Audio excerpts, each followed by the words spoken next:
Hello, everyone. I'm Anthony along with Chris, and this is episode 55 of Hard Knock Hawks. This is the podcast where we talk about our favorite team, the Atlanta Hawks, and sometimes other stuff in the NBA too. Today, we're recording an hour after the end of the second game of the mini Chicago Bulls Atlanta Hawks game series that they started recently doing. And the Hawks lost that game. They lost both Bulls games back to back at home. So that's obviously not great. They lost a double digit lead in like the last 5 minutes in that one. So overall, it's just not a really great time to be like in the Hawks universe right now. Um, the defense has been pretty terrible for the Hawks as of late. Excluding the recent game that has happened like the last few hours ago. Um, the Hawks are 13th in offense and 18th in defense overall. But the last 2 weeks have shown that the Hawks have been ranked the 30th ranked defense according to Clean Glass with a 128.7 defensive rating, which is the worst in the league. The Hawks have given up 133 points, 126 points, 152 points, and I think 141 points respectively across 4 games during the last few weeks since we last recorded. So the defense has been terrible. Not only that, a few of the players that the Hawks have had rostered have suffered some major injuries. N'Faly Dante, who was supposed to be like their emergency center that was in the G League, suffered a torn ACL during the G League Winter Showcase. So there is basically no chance he's going to come back during the season. Kristaps Porzingis, we already know that he's being evaluated for his POTS disorder. It's already been like a week, but there's no news on that front. But there is one piece of good news for the Hawks, and that is Trae Young did return after several weeks from his grade 2 MCL sprain. We're going to start with that first. Generally, even though the Hawks are on a 4-game losing streak, um, they have, I think, welcomed Trae back since he is another body, and they need bodies on this team with all the injuries right now. He's averaging 21.5 points, 9.5 assists, 1 rebound, 54, 50, and 90 splits. So, but this is a 3-game sample size, so it's not really that big. So keep that in mind. So Chris, what's your general thoughts on Trae Young coming back so far? Yeah, I mean, you said it was good news. Kind of depends on who you ask, but Yeah, I mean, it's gonna take time to reacclimate him to the team. I think the first couple games showed that. Particularly, he didn't have his wind.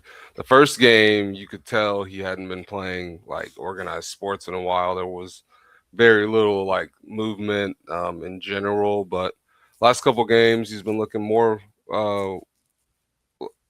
conditioned. And tonight, I think to start the game, they were pretty good. Defensively, you could tell they've definitely had some time to work on their communication, right? And the offense with Trey and a lot of the guys has been flowing well. I mean, he had 15 assists. It's just them figuring out the defense overall. The Hawks have been having issues as a group for like the month of December, so it's not been great. And then bringing Trey back while they're trying to figure out some things and exercise some demons isn't easy. Um, I think they made some strides tonight. Obviously, this was a better performance than the last time they played the Bulls. But then they had that collapse down the stretch. It was kind of weird. Trey wasn't even out there for the first start of it. I felt like just the lack of depth really is catching up to the Hawks. Like not having Dyson Daniels um, wasn't great tonight. Not having Mo, is two of your best defenders, they're missing. So I think that kind of spoils the return, I guess. You would love to win some games right away when he comes back, but understandably, it could take some time. Um, but I think Trey brings some things that really could help the Hawks. I think lightening Jalen's load in general could be big for this team with how much they're going to have to rely on him defensively and rebounding, right? So having Trey there to give Jalen a breather is good, but with KP out, you're stressed so much that the depth is just Onyeka's playing 38 minutes a game, so it's a little tough for everyone defensively. And I think with Trey being Trey, right, there's some things that they're gonna have to really figure out, and they made some strides. Hopefully, the communication improves. The rebounding has been an issue for a while. It's not better with Trey back, but the offense definitely has been flowing. I mean, they did score 150 the other night, so that's impressive. They did scare. You can say that they scored 150, but Yeah. they gave up 150. They gave up 150. God, yeah, that's the bad part. Yeah, Like, gives and takes. So it's not great right now, but yeah, they got to figure it out and see what comes in January. I think with Trey's return, I think it's really interesting because normally I think you would think people would be way more excited about someone like him returning, right?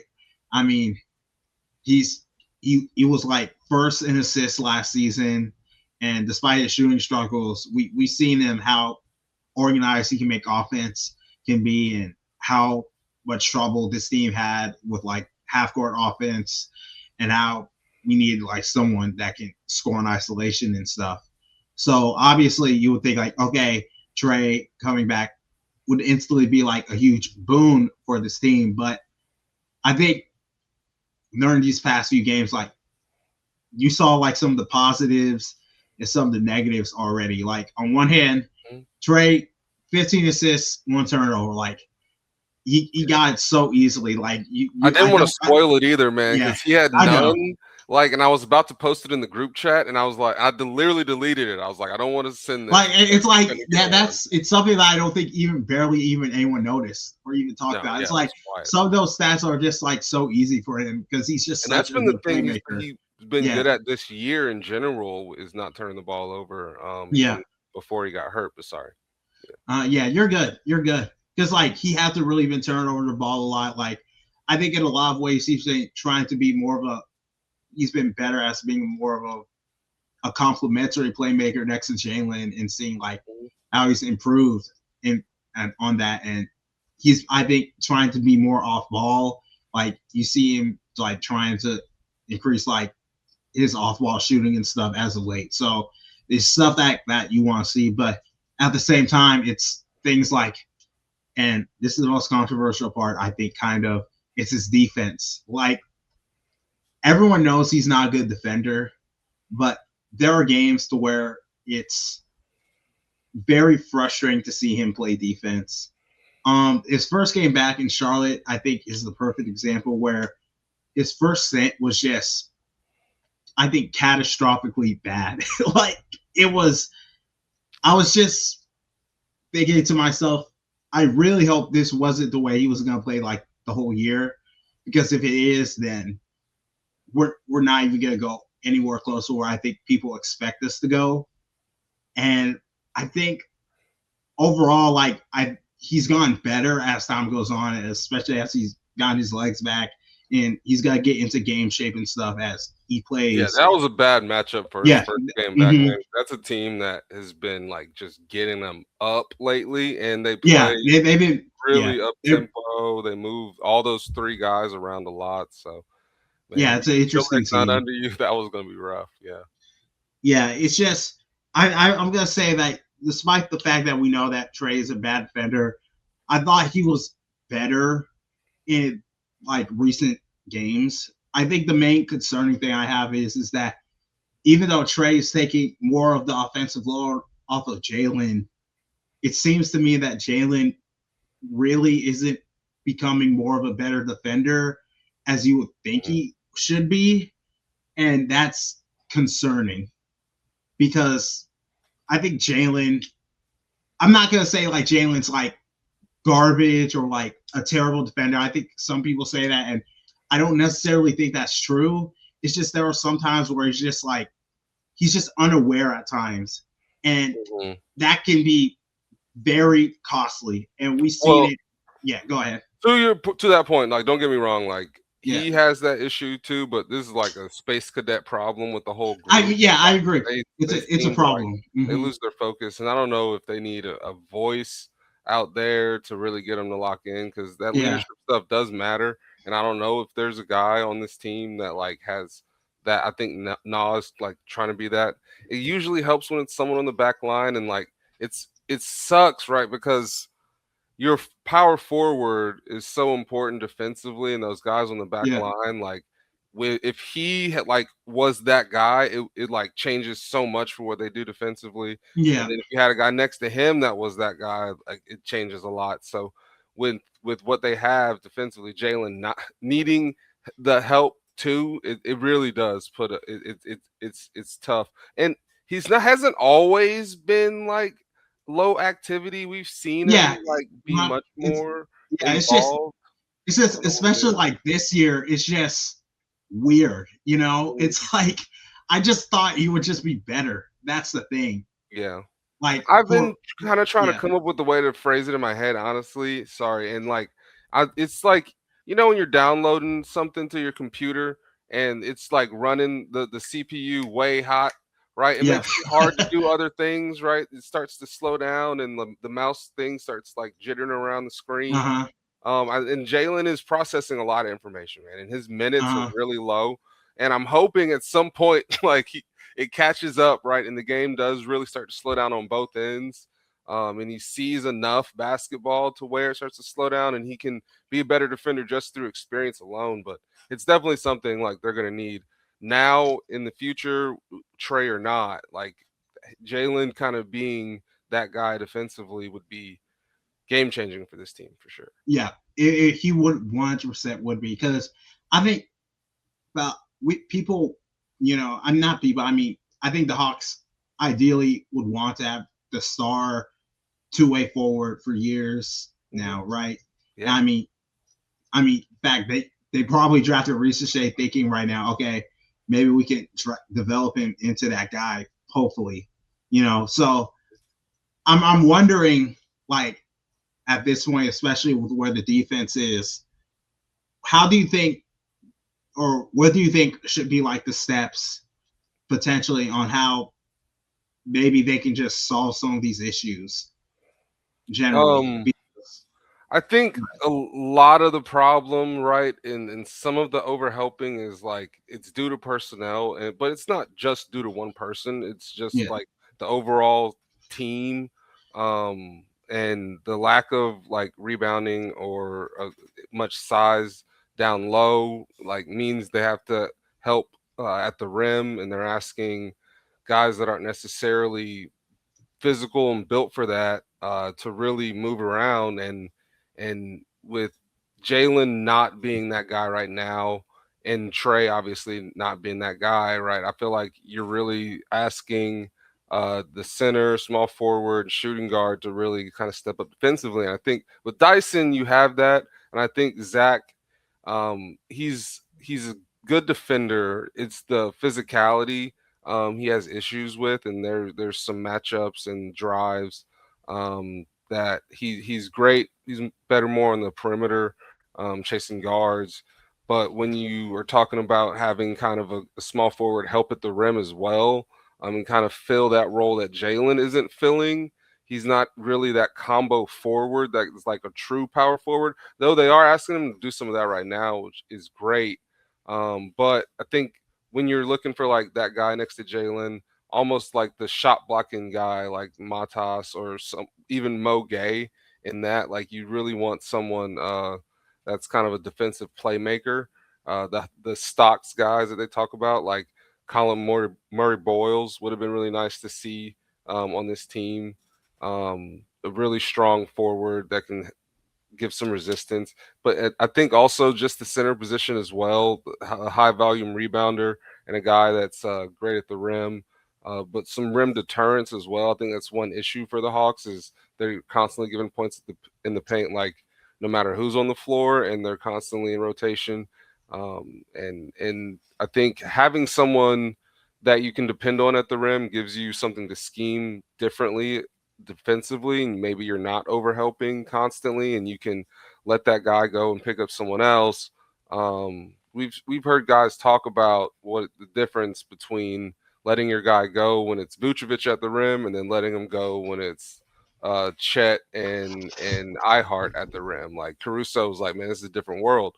He played what Anthony Davis and Dwight Howard, so somebody got by him, like he knew what was up, right? And people aren't just gonna recklessly run at the rim when you have a guy that's back there as well, too, right? They have to be more calculated with how they attack.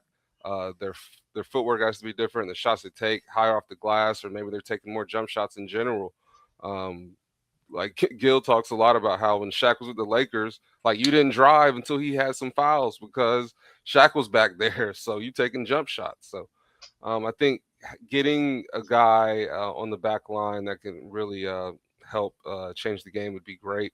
That's why I was so big on Alex Sarr a few years ago, or a couple years ago in the draft, just because he's that 7-footer that's so rangy, and be able to switch out on the perimeter and then get back to the rim and help a lot in all that. And then just the length and the wingspan of those guys, right? Klingon was another guy that I think they were looking at in the draft, and having a guy on the back line that like really people don't want to go at, and that can really organize your defense. Because I think that's one of the things the Hawks struggle with, is especially since they've lost Clint, is just their defense is so unorganized, and it's really caught up to them the last few weeks. Like I think They since the need start that. of December. Yeah, Yeah. man, like that's the issue with young teams, right? They don't have all that experience, and they're learning on the fly.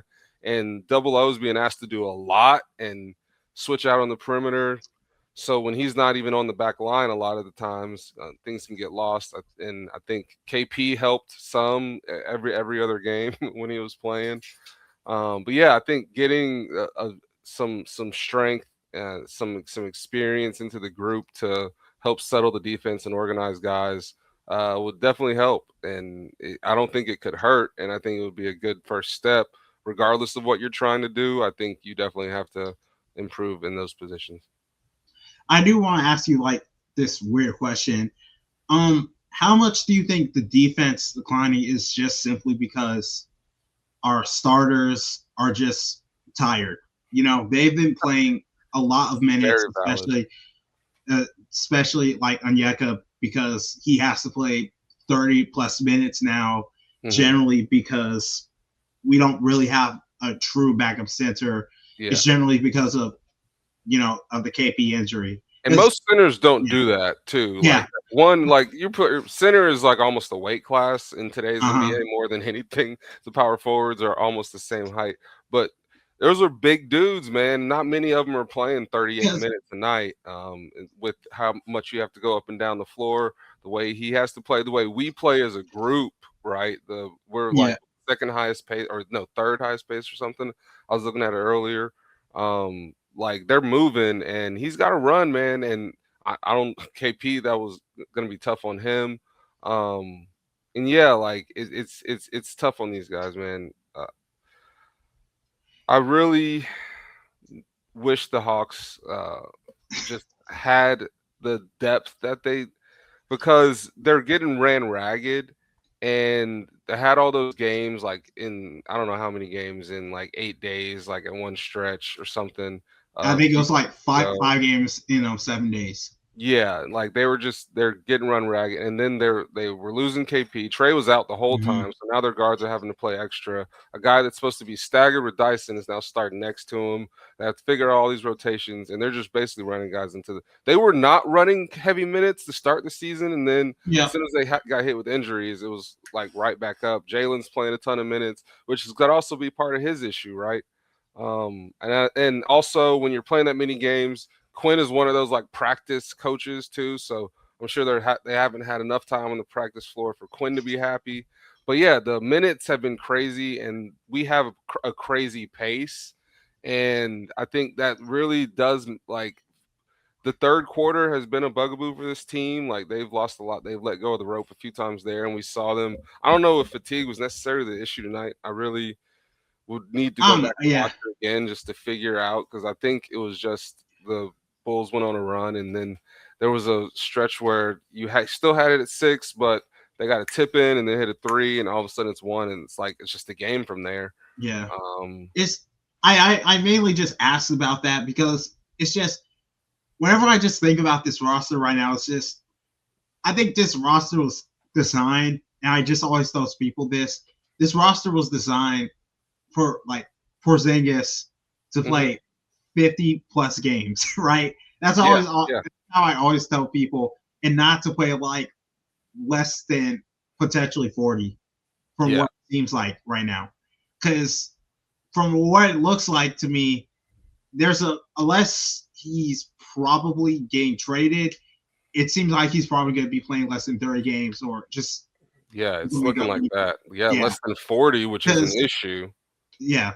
And that's why I'm just always thinking, that's why they got N'Faly Dante just in case for stuff like this. But, he's injured. So now you have to play him. You have to like 30 minutes a game.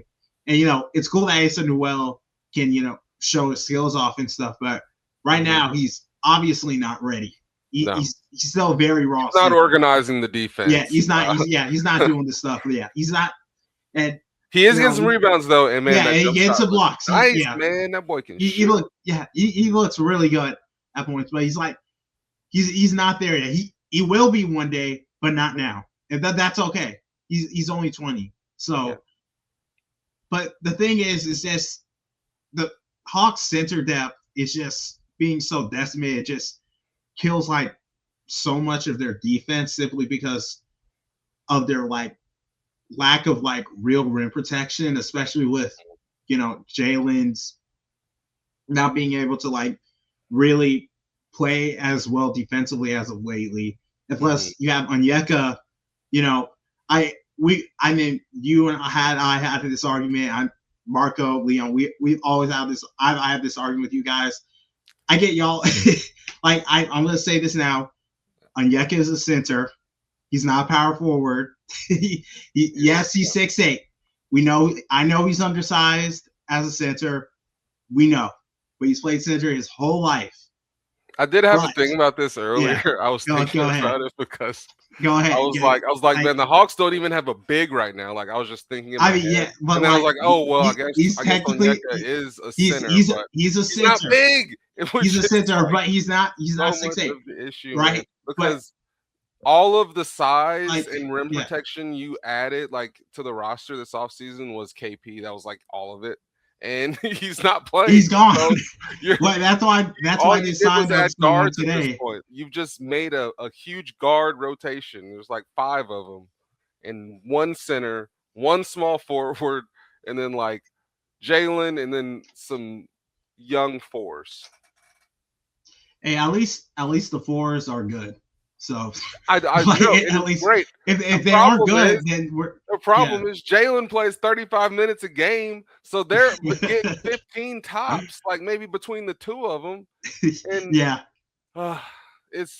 and then it's like our pick slot is almost gonna definitely end up with us like looking at Caleb Wilson in the eye and having to decide like, is it Caleb Wilson or do we just take Jaden Quaidance?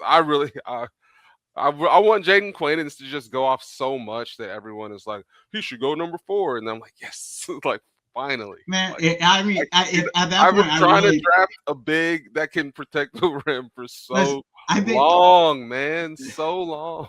Listen, if we are at that point, I mean, it probably won't really matter to me, honestly. If we get Caleb Wilson or Jaden Quaidance, I mean, I'll be happy with either one. I forgot the Duke center's name. I think that would be a guy. Oh, Patrick Ngongba. Yeah, if the Pelicans go off and they tumble, I think there's multiple centers that could be. I think we get him in that cap space. There might be another guy that pops up soon. There's exactly like names.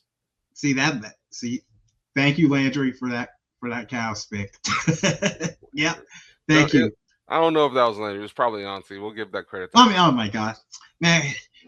we gotta We give can't Landry credit credit for Landry with something, anything anymore. No, we got to delete all man. our Landry tweets. Any credit we gave to him is fugazi.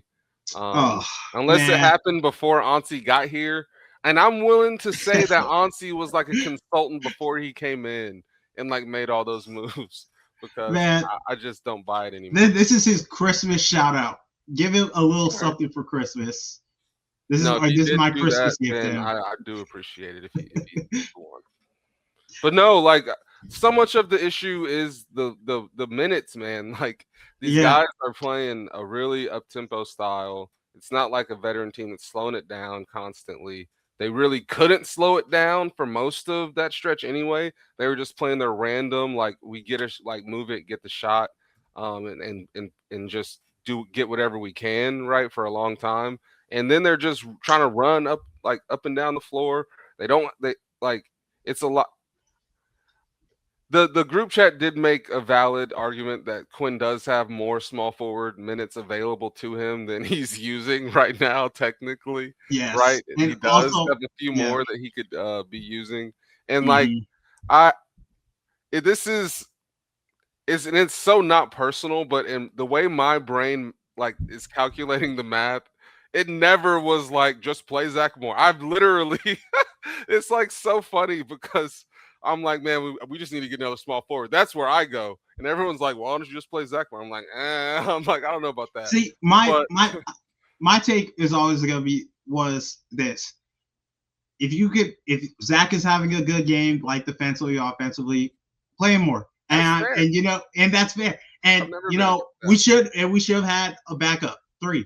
I mean, You have to both could have be another true. option, yeah. Like that's the thing.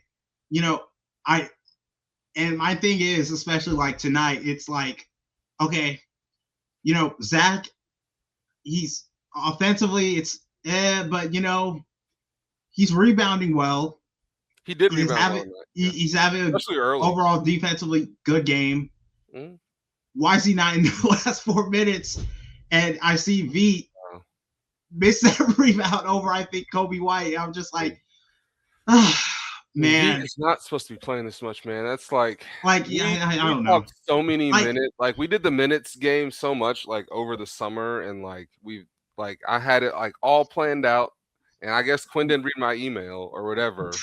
But I'm like Veet like might be getting like it was either Veet and Keaton. It was down to them for like 8 minutes to like round everything out. And I was like, one of them will be playing like a few minutes. The other one's like waving a towel. Like Luke Kennard, I was like, I got 16 for Luke. I'm like, he and Trey will never play together. yeah. I was like, they'll never see the floor together, and we'll like work it so that we can defend the whole game and do all this. And then the plan went to shit, and Quinn started playing guards on top of guards, and then the one small forward that we did like out of summer league and Jacob Toppin, before he even got a chance because someone got like sick or something, he like hurts his shoulder. The when you have apparently when you have a center that gets sick, now another center is gonna get hurt. Like you're gonna Yeah. lose the backup from there.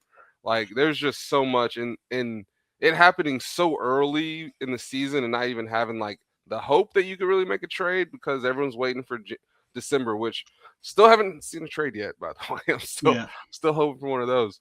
But like all that happening so early and just like so many injuries, for it to someone in the space earlier was like, the Hawks have been dealing with injuries for 5 years. Years. I'm Yes. like, yes, they've been dealing with It's injuries crazy. for Like, 5 we years. literally can't Like get a break. serious We literally injuries, can't like get a break. real injuries, and like it's like complete off like topic, but like the one year the Falcons made the Super Bowl, there was this stat that like they were the only team in the NFL that ran their 5 offensive linemen every game that season. They had no injuries, right? So they had that Sometimes you get lucky. because Exactly. it's literally just getting injury luck. Like, and we have gotten the opposite of that for Like, half a case in decade. point, the Sacramento Kings best season they had in a decade. Yeah. They had barely any injuries. Yeah, Barely any injuries. Fox, Like, bonus to everybody. Keegan like Murray, it's Keegan Murray crazy. got hurt after that. I don't get like how the injury bug has happened so badly on this team. Man, Emery, It's bro. I don't it's know if it's honestly Emery. I insane. don't know if it's I don't know what's going on, man. These We guys gotta go need to to go Piedmont or vegan. Grady. I don't know, Like, man. We need to get the gluten out of the facility. I don't know what it is. Maybe they need more milk. We got to milk. figure it out because, uh, and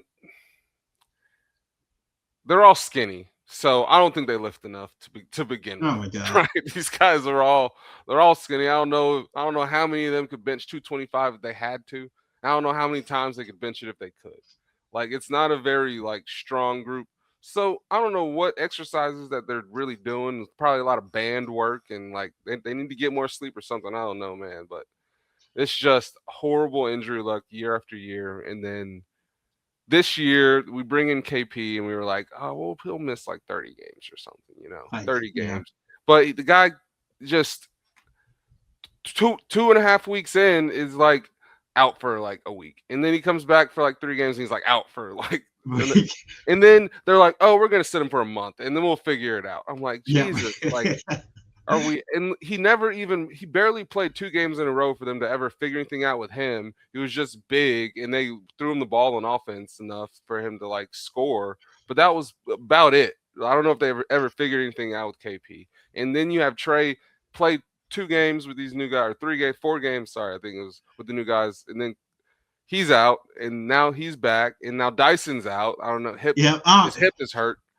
Yeah. I don't know. So it's just awful luck, man. I don't know if they ran over a leprechaun or something. We gotta set. Remember when Kyrie saged the court? We might need to yeah. sage the facility because the injuries have been like, awful. yeah.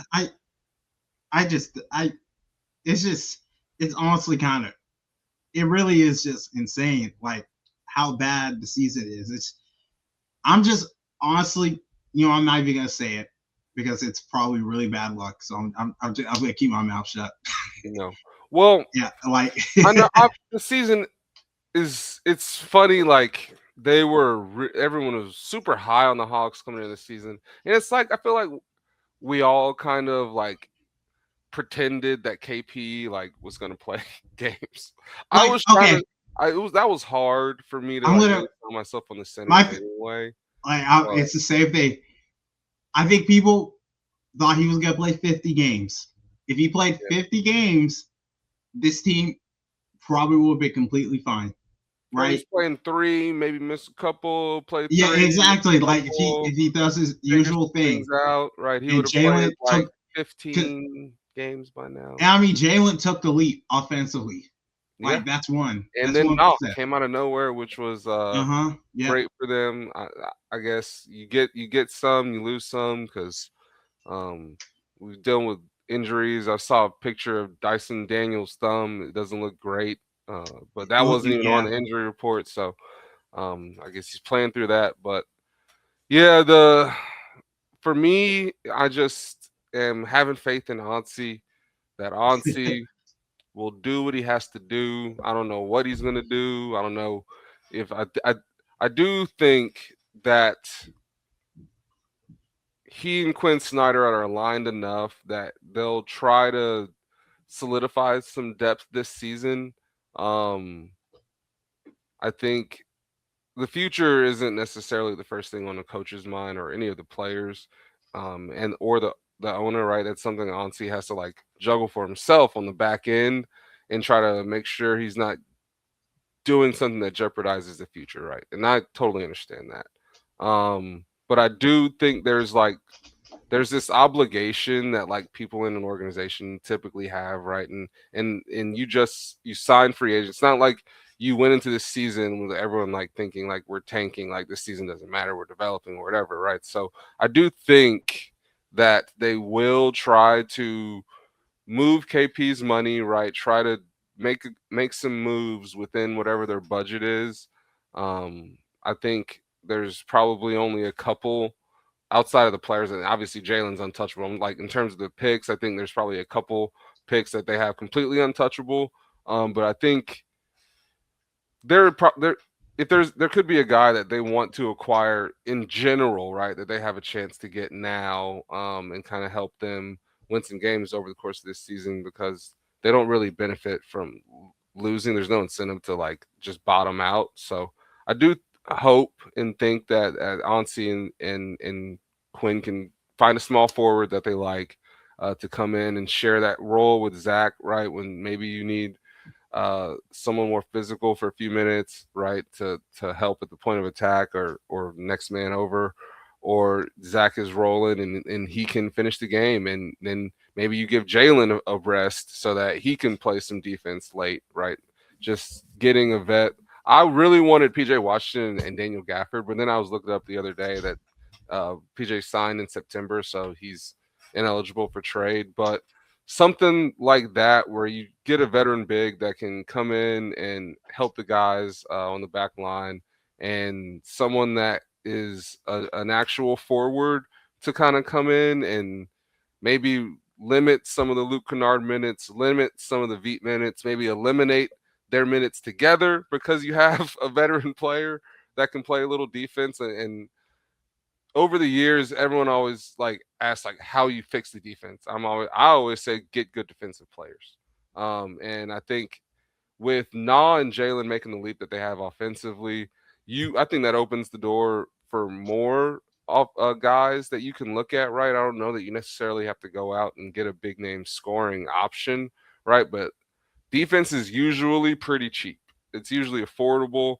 It's not something that outside of like the starting guys, right, and the main guys in a group, you can usually find some defenders, uh, especially from a tanking team or something like the Keon Ellis pickup would be nice, even though he's not a wing, but something like that, right? There's some affordable players the Hawks can go out and get that can help them solidify their defense this season. Just because you're gonna be in the play-in and the playoffs, and I don't think anyone in that organization wants to go in undermanned. I don't know that it's like I don't know that it's fair to the fans. I don't know it's fair to the players. I don't know that Onsi is in a hurry to like get embarrassed. I think he wants to win. I just don't think he's gonna like blow of all his draft picks, right? Making a desperation trade. So for me, I hope the Hawks can get a couple guys that can help them kind of stabilize. It's their floor is so bad. It's like really bad defensively, and they need to raise that. I think they can probably score with anybody. Um, Yeah, I so mean, yeah, we saw that a few nights yeah, ago. Yeah. yeah. You can score with anybody. You really just kind of in it's like I don't I'm not one of those over index on culture guys, right? But there is a thing to that, and having a vet come in that can I don't know if there's something someone needs to hear in the locker room. I don't know if it's some film that they're not watching properly.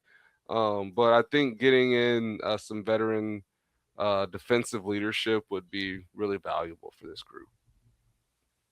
I was gonna ask you this. So I hosted a Twitter space on the podcast account on Twitter, and I think there was a lot of people just freaking out and saying basically more or less the season was over. Basically, so we're 15 and 16 right now. There's still about 50 games left in. I think literally 50 games left in the season. We're the ninth seed. That's been our usual spot for like the past few years now. So, do you think the season at this point is basically donezo for the Hawks, or do you think there's still a chance for like the Hawks could potentially be redeemed at this point? Because on one hand, I think that it's fair to say like you could probably feel that way if they continue to play this bad on like defense, but Yeah. I think there were still flashes, of them playing good defense. Like you saw in the first half, they played, I thought, pretty well for the most part. Their transition defense was good for most of it.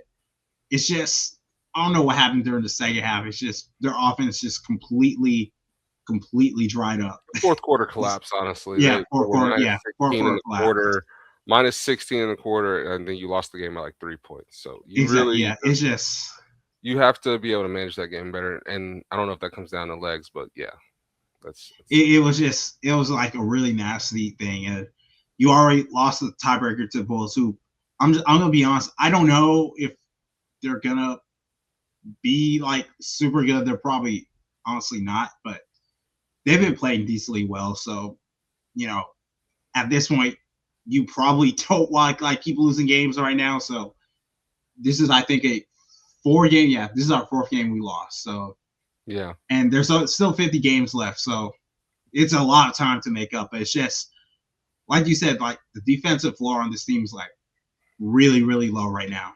So it just depends on like what moves this team can potentially make. Yeah. In terms of like if the season is over, like so much can change in basketball, like really quickly. Now, to be fair, like if how we are currently, right? I don't we talked in the last pod. Like, I don't think you can rely on Kristaps at this point. I Yeah, don't think you can manage it because you just don't know when the flare ups are coming or how to stop them or limit them at all at this point. So I think you're really exposed. I think you would need to there would have to be a personnel change, right? Now, if there is personnel change and you get some depth on this roster, I think they can play good basketball. There was stretches in that game where they played good basketball tonight. They looked like the clear better team for most of that game, and I think the fourth quarter it really just fell apart. But this is a group that has the firepower at the top, and I really think it's about just improving your defensive infrastructure, um, and so you can win more games in the regular season. They're not out of it by any means, right? In terms of wins, they're 2 back from 7. Uh, Fifth and sixth seed have 16, and it's a really unbalanced schedule in the NBA. And there's a lot of people that haven't played each other yet, still. And there's some teams that the Hawks match up with that are match up well with historically that are above them.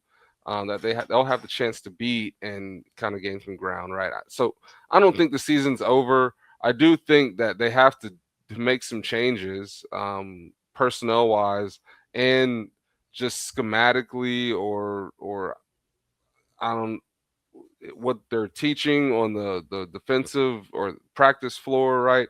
There's some issues that they really have to iron out as a group because I think this is something that's a problem with Trey's on the floor or not.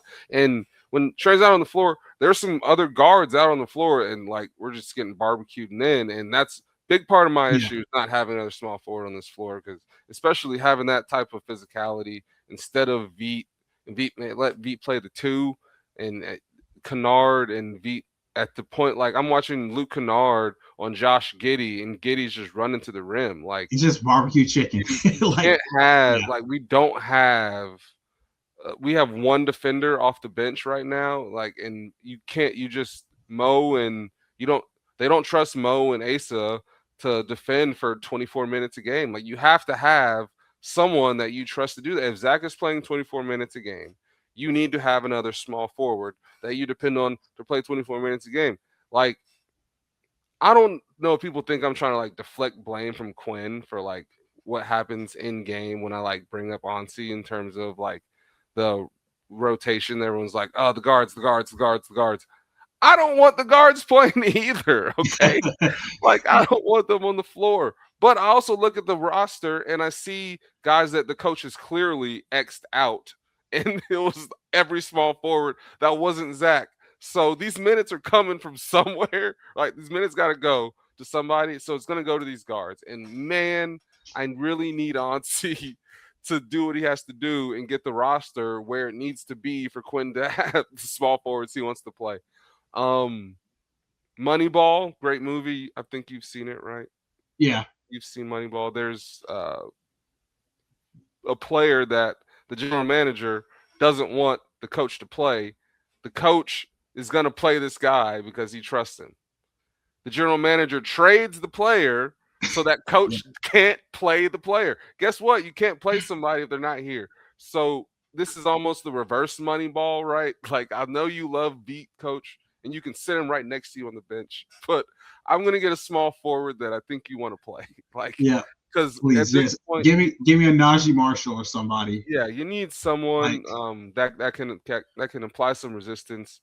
Um, Dyson and Na are doing a lot right? But they are guards, and they're not like forward guards. They're not like Jalen Browns. So there is a limit to what they can do. And with the way the ball moves in today's NBA, you can't just have one guy that is applying resistance. You need multiple, and I think the Hawks probably need two or three on the floor, like legitimately at all times. And I don't know that they really have more than two that I could like if Dyson and Zach and we have a good matchup for Zach, right? Then yeah, and Dyson and Nah. But there's just very rare that like I feel like there's backline resistance. I don't the group as a whole, people can kind of just work it until they eventually get something. And a lot of times at the rim. And so when they're getting to the rim, now we got to help at the rim, and now people are open for three and the scramble. I need the personnel to get where it needs to be for them to play better basketball. Because I think Trey or no Trey, right? This is like you can like Trey's gone. You still need defensive personnel, and I don't know Yeah, that they really have that because this slip started before he came back. I think they were like yeah, 2-6 coming in this game, yeah, so probably 2-7 in December. I think it was them and like the Jazz for like the worst defensive rating in yeah, December or something like that. So it's been an issue for a little while now. I mean, their legs are cooked, and we also play a very up tempo style.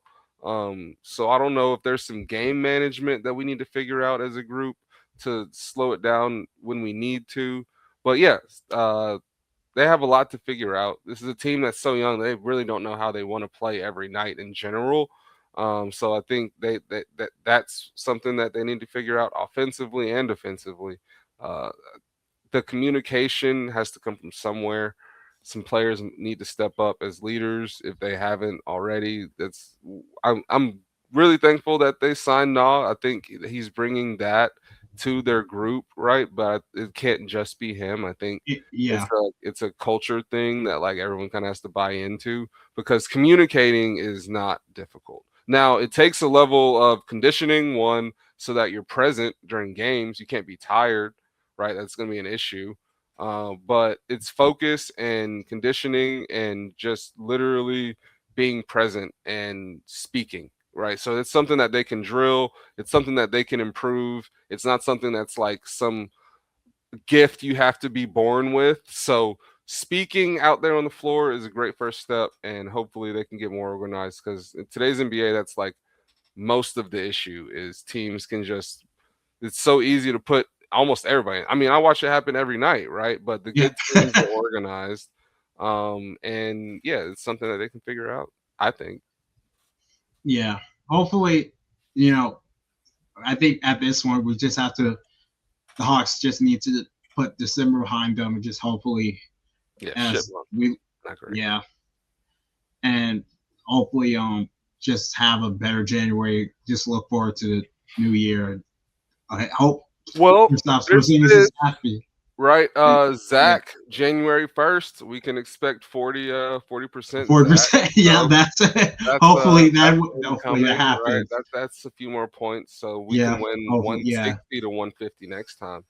yeah. Um, but no, I think hopefully uh Onsi in between Christmas and New Year's can deliver us a little Boxing Day present in the form of a small forward that can bench like 225 like 5 times. I need I need Kennard to get traded, man.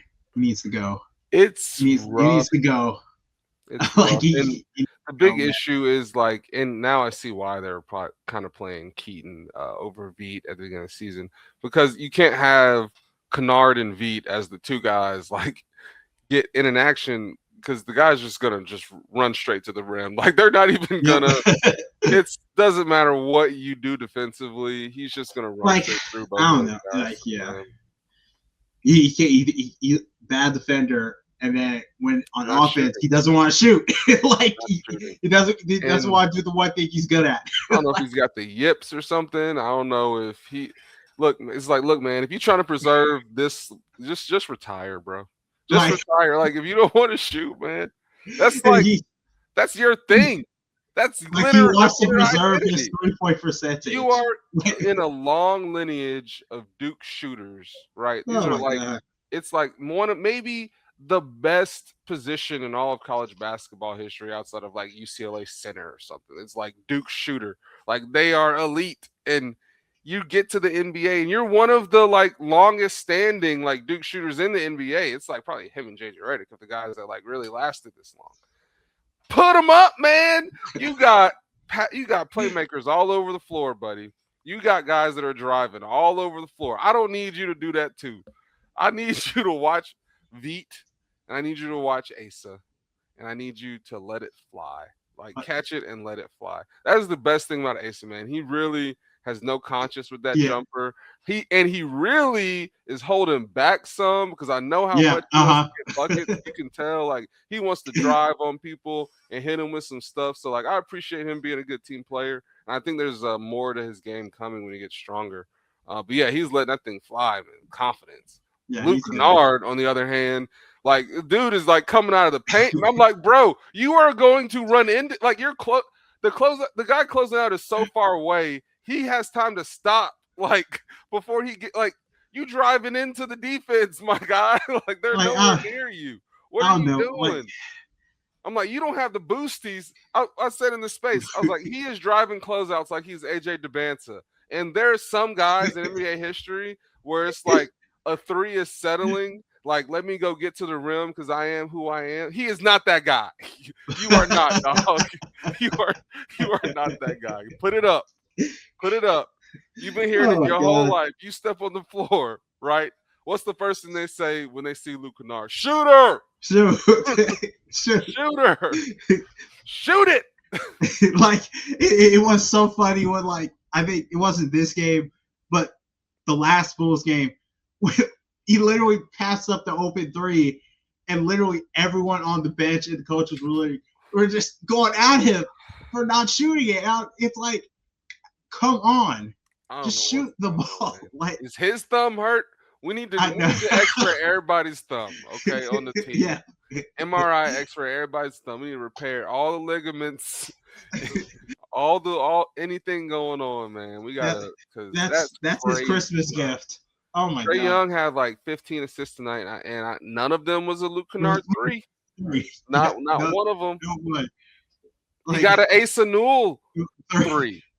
Not a Luke Kennard three. Man, I need to see if Asa Newell shot more threes than Luke. That would be funny. He did. He definitely shot more threes than Luke tonight. No, I'm talking about in the season. Oh, on the that would be funny. And I was like, tonight. I want to see that. Absolutely. Let me check this real quick before we end this. I want to see this. Yeah, I have. That's Basketball Reference. See the totals real quick. I checked this page. Way too much. It won't have tonight in it, but they do have their totals. Per game totals, 3-point attempts. Luke Kennard has taken 82. Okay. Asa Newell has taken 30. So Luke he's cleared. But Jalen has taken 30 more than Luke. Like Zach's taken 40. That's crazy. Pete has taken 60 more threes than Luke Kennard on the season. In roughly 60 more minutes. But that doesn't account for 60 threes, bro. That's a 3 a minute. That's a 3 a minute over what you. Bro, that's not okay. Chris Stapps has played 13 games. I think I eyeballed that earlier. 13 games. Luke has taken 16 more threes than him, man. It's 66 to 82. Luke has played in almost every game this season. He's taken 82 threes. I need funny. More, man. He's shooting 43%. Good for him. When he shoots them, it's good, right? It's good. He's definitely one of those guys that like I feel like he wants to wait for like the perfect one for the first one, and then he'll like get a little, he'll like, all right, I'll test my luck on this next one. Oh my god! If he misses that one, he might not shoot again, bro. Like if he makes that one, you might get 3. You might get You 3 from there because that's still 40%. He can take 5 if he just makes his gotta get first that 2. perfect shot. But if This he is the doesn't make perfect his, shot. yeah, he's waiting for that perfect shot. He's like, all right, I wet that one, and now I'll take another one. If he doesn't get that, man, it's so. Look, I don't know if I've played basketball in my life, like a lot of pickup. I think we all have. I don't. I've seen Luke Kennard be wide open in like every level of basketball. This is wide open, and this man is just drive. I'm like, what? They're in the paint. Where are you going? Like they're already down there. You don't have to. You don't have to drive it. That's, I just can't believe it. That is just, it's funny. But Look, I don't know if go he ahead. space jammed Luke or not, but I mean, at least one of them is shooting threes. Yeah. Uh-huh. And yeah, when it if you did have to move Kristaps with Luke, right, to get the money enough to maybe bring back 2 guys that make like 20 that can play some defense and like hit a shot or 2 here, grab some rebounds. That like kind of gets you where you're going. And I don't know Luke Kennard, obviously. So I don't know. I don't think he's a bad guy. He's probably nice. He's probably a good guy, but he's Yeah. just not bringing what he's supposed to be bringing to the team. And he's on an expiring deal. So I think trading him out for someone that can play a little bit more defense and bring some depth to this group because if I like mentally, I'm trying to like go through like the true plus defenders on this team, like because Jalen's value is Lil Fugazi, is rebounding mostly defensively. And Onyeka has some plus abilities, but I don't know overall if he's a real plus defender. It's like Dyson and Nah, right? And those are our guards. And then And you can Mo. say Mo. Yeah, I was gonna say you can say Mo, but he also doesn't play like for real Yeah. most nights. And he's still young and still pretty skinny. So he can't like truly be a 5, right? But he is willing to throw his body in harm's way. And I appreciate crash test dummy energy, right? It's Yeah. great. Like it's great for a teammate. But they really do need a couple like front court guys that like are known for defense. It would help them a lot. Yeah. I'm hoping for Jaden Quaidance in the draft because I don't think we're gonna get 1 or 2. And like I'm manifesting Jaden, so I can't wait to see him in Atlanta. I think he and Jalen will be nice together. I think that's what we need. There's a guy that I can't wait for in the draft, but if I say it, I'm gonna be. You can I'm say gonna it. be. You want No, Boozer and Jalen back there, man? Yeah, listen. Cam Boozer is gonna be really good, man. I think he I'm is gonna be say. really good. He's gonna be really good. He's gonna be really good. He's gonna be really good. That's all I'm gonna say. He's a And really I'll good just end offensive it off player. there. He's a really good offensive player. Okay. Really good. Okay. Okay. Okay. Well, just okay. He'll prove you wrong. Okay. He might. He might. He's still young. Yeah, that's true. He's still young. Okay. Yep. But with that, we have any final thoughts before we close this episode out? That was definitely a demoralizing loss because I feel like everybody for a while I feel like you thought we were gonna win that game, right? Yeah. But then you could kind of like feel it shift, and it was like, what just happened? I'm like I think we were probably gonna lose this game, right? It was like, oh yeah, we might finally win one with Trey back, and I think everyone kind of would have exhaled when that happened because even as much as the biggest Trey hater might hate Trey, I don't know if they're wishing that the Hawks lose or they trade him because I don't know if that's gonna happen whether they lose or not, buddy. So Yeah. you can stop trying to manifesting loss. If you're manifesting these losses to get rid of Trey, stop because I don't know if that's gonna work. That's gonna come down to money more likely than anything. But it would have been nice to like get that one so you can finally like exhale and like, all right, I think they were figuring some things out because they were in position to like hold them to a solid number. The fourth quarter just I don't the Hawks Yeah. just didn't score enough to defend enough to hold that lead, and it was weird. But yeah, I think hopefully they can get a win here in this next stretch. I know it's tough, but the Hawks are a weird team. Sometimes they lose to bad teams. Sometimes they beat good teams, and it'd be nice to be fully healthy. But hopefully, they just get a win soon so that they can kind of get the vibes going. Yeah, I had a really bad feeling once that Trey and Io the sumo tech happened because Yeah, historically sometimes like I don't know like during like past history of like some games when no, there's like some of Io these owns like Trey. Like yeah this is Io I've owns that talked with yeah him before. Like he yeah that's one of the teams that like when people didn't have matchups before anyone had a matchup for Trey, Io DeSumo was fucking Trey up. Like yeah that yeah he was he was it's all over insane Trey. like and also like for whatever reason for why or sometimes when we get to these like games when we have these double texts, it always seems to go against us Mm-hmm. afterwards. Mm-hmm. Like I remember when DeJounte was still here, like first year, the Yep. infamous Houston Rockets Yeah. game. That It that, was that almost game the happened. same way. It was It almost the like same as this. it was like yeah. It was. Just, I'm just like oh man, please don't let that happen again. It did. And It's a focus thing, maybe. I don't know. yeah, yeah. I think that just happened.